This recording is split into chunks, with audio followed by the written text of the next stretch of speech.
I can't remember the word yet. Okay, so the 2 points were, 1, you may have underlying root causes of your symptoms that addressing them would be a more effective in bringing out a stronger and longer term solution of the problem than medication.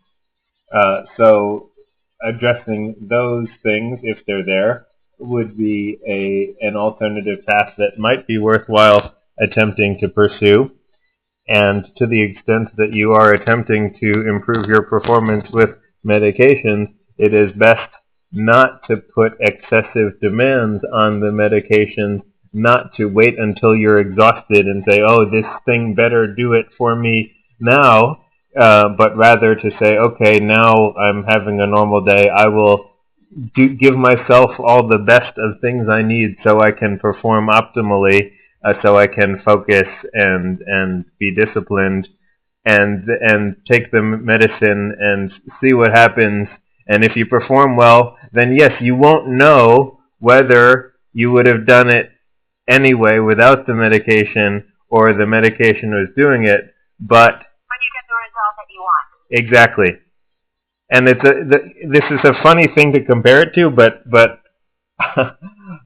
it's like I see all these like late night TV ads for like all of these fitness fads, and it's like, oh, we have this new exercise program, this new exerciser. It's gonna, you're gonna use this, and you're gonna be fit and so fast, and it's great. And it's like you see all these different things. It's like, really, like all of these things, they work. It's like, well, I don't know. I mean, surely there are some people who were inspired by those things to take action on their health. I don't think it was just that little one ab machine that made them into a, fitness,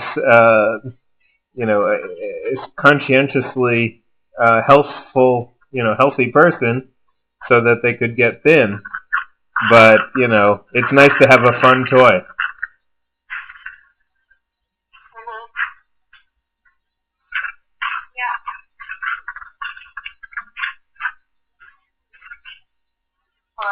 Hello. It's also that my mother is an epidemiologist, and so it's like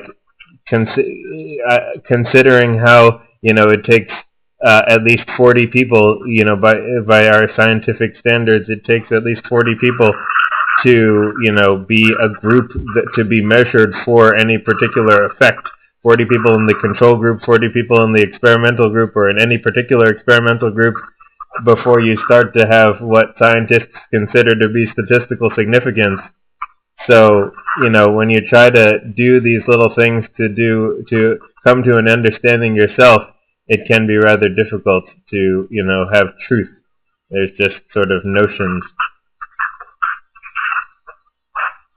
When you what? It's when you experiment on these sorts of things yourself. It's hard to know even, what works for you. It's hard to know. Yeah. Yeah. That's a good point. Okay. I'm going to focus on eating now. I think that makes sense. Okay. Feel better. Appreciate the advice. Sure. Okay. Good luck with the surgery. Thank you. And let's get together for lunch next week. Yes. Great. Don't forget to call. Okay. Okay. Bye. Bye-bye.